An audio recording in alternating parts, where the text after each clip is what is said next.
Halo, assalamualaikum warahmatullahi wabarakatuh. Bertemu lagi bersama saya Adi.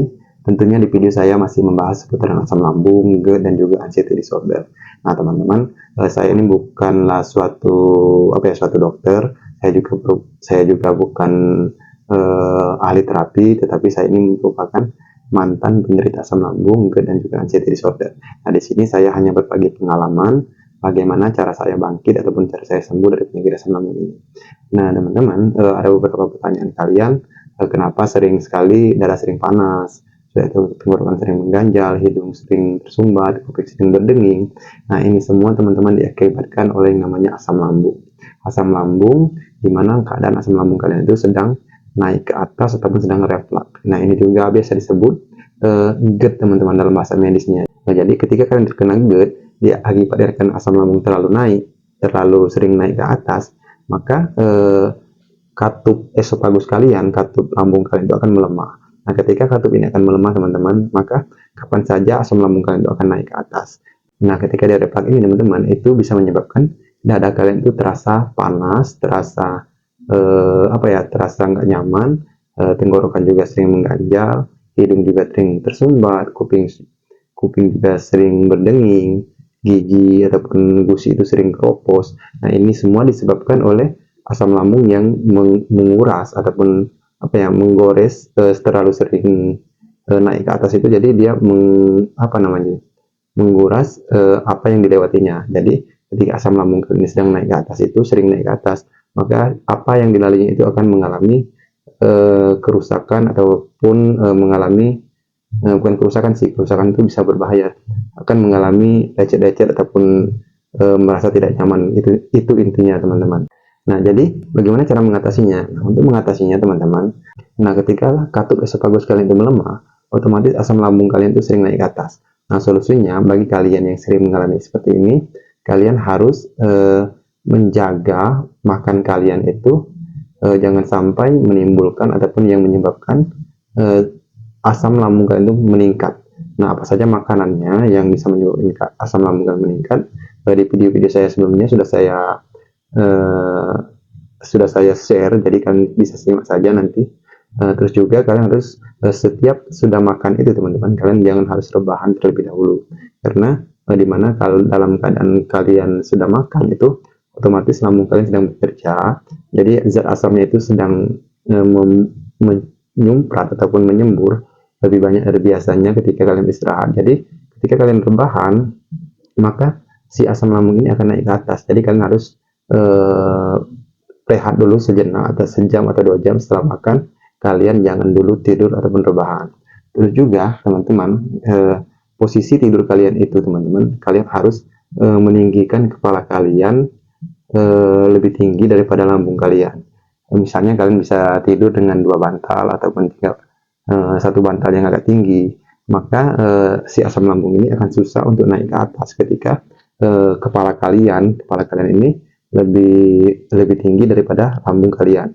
Nah, untuk mensiasat seperti ini, kalian harus menerapkan tidur kepalanya lebih tinggi dari lambung kalian, agar si asam lambung ini tidak naik ke atas. Nah, terus bagaimana cara mengencangkan otot esofagus ini agar bisa mengikat kembali otot itu bisa lebih kuat lagi agar si asam lambung tidak naik ke atas. Nah, untuk mengikat ataupun menguatkan otot esofagus ini, teman-teman, kalian bisa melakukan beberapa metode. Yang pertama itu, kalian harus sering-sering latihan napas diafragma. Ketika kalian bernapas diafragma, teman-teman, maka asam lambung kalian ini ataupun otot esofagus kalian ini akan lebih kuat ataupun berlatih lebih mengikatnya itu lebih kencang, teman-teman. Memang sih tidak begitu cepat untuk memulihkannya kembali, tetapi yakinlah ketika kalian melakukan pernapasan ataupun olah pernapasan diafragma, maka otot esofagus kalian akan lebih kuat ataupun lebih bisa kembali normal seperti dulu. Juga, teman-teman, kalian harus sering-sering meminum air hangat, dan juga jangan terlalu hangat ataupun terlalu panas. Minum air hangat yang standar-standar saja, dan juga jangan minum air dingin, teman-teman, karena ini bisa mengganggu kinerja lambung kalian. Jadi kalian harus sering-sering minum air hangat. Sudah itu mengkonsumsi makanan yang tidak membuat asam lambung kalian lebih meningkat. Jadi kalian harus benar-benar hati-hati ketika memilih makanan ketika kalian sedang mengalami yang namanya GERD ataupun apa ya, asam lambung yang sedang tinggi seperti ini. Nah, terus berapa lama proses penyembuhan yang namanya GERD ataupun asam lambung yang berlebih seperti ini? Nah, itu tergantung dari kalian itu sendiri, teman-teman. Berapa lama penyembuhannya? Karena tiap orang itu beda-beda. Saya sendiri agak lama sih, nggak terlalu lama, nggak juga terlalu cepat. Jadi, saya juga mengalami seperti ini. Tetapi, kalau kalian mau ataupun kalian itu disiplin, maka kalian akan lebih cepat untuk sembuh dari penyakit yang namanya GERD seperti ini ataupun asam lambung yang meningkat seperti ini. Maka kalian harus menerapkan yang namanya pola makan. Pola makan ini penting sekali, teman-teman, karena setiap video-video saya utamakan itu pola makan, karena pola makan itu faktor yang mendorong kesembuhan kita itu hampir 50% dari metode penyembuhan. Selain metode-metode yang lain, pola makan ini nomor satu, teman-teman, yang saya utamakan. Pola makan ini harus kalian terapkan benar-benar, mulai dari jam makan, menu makannya, terus juga makanan yang sehat untuk kalian konsumsi, teman-teman. Jadi makanan-makanan seperti ini, pola makan seperti ini harus kalian benar-benar disiplin agar kalian cepat sembuh dari penyakit yang namanya asam lambung ini. Nah, terus apakah ada obat khusus yang bisa menyembuhkan GERD ataupun asam lambung yang lagi tinggi seperti ini? Mungkin dari kedokteran, teman-teman, bisa saja ada obat khusus, tetapi saya pribadi, teman-teman, saya dulu juga mengkonsumsi obat-obat dari dokter, tapi hasilnya itu tidak begitu memuaskan bagi saya. Tapi saya coba, teman-teman, untuk dokter itu saya coba. Memang ada beberapa peningkatan, tetapi tidak memuaskan bagi saya. Jadi bagi teman-teman yang ingin mencoba ke dokter, silakan saja, teman-teman. Siapa tahu dokter kalian itu bisa memahami atau bisa meresepkan obat yang bagus, bisa meresepkan obat yang paten, ataupun beliau sendiri pernah mengalami penyakit seperti kita ini, jadi dia mengasih kalian obat itu sesuai dengan pengalaman dia. Jadi silakan saja, teman-teman, kalian ingin ke dokter ataupun kalian ingin ke tempat ahli medis yang lainnya.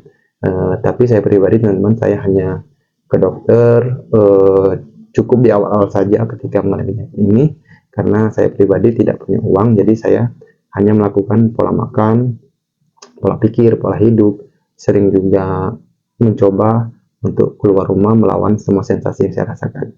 Jadi intinya, teman-teman, kita itu harus bangkit, harus melawan semua sensasi yang kita rasakan, harus keluar dari zona nyaman kita yang sering rebahan di kamar, sering berdiam diri di rumah. Ini semua harus kita lawan. Kita harus keluar sharing dengan orang lain, kita harus bepergian, kita harus bekerja, beraktivitas walaupun demi sedikit. Ini sangat membantu proses penyembuhan kita bagi penderita asam lambung, bagi penderita GERD, bagi penderita anxiety disorder. Nah, teman-teman, mungkin itu saja, teman-teman, sharing saya seputaran asam lambung, anxiety, dan juga GERD ini. Khususnya yang saya bahas kali ini masalah GERD ataupun masalah asam lambung yang sering reflux ke atas sehingga menyebabkan kalian itu sering mengalami dada panas, sering tenggorokan mengganjal, sering hidung tersumbat, kuping berdenging, gigi juga keropos. Ini semua disebabkan oleh yang namanya gerusan ataupun akibat dari asam lambung yang sering naik ke atas tadi. Jadi, teman-teman, semoga ini bisa membantu, semoga ini bisa menjadi metode penyembuhan kalian juga, ataupun pengalaman yang saya share ini bisa membuat lebih cepat sembuh dari penyakit yang namanya asam lambung ini. Sekian dari saya, teman-teman. Assalamualaikum warahmatullahi wabarakatuh.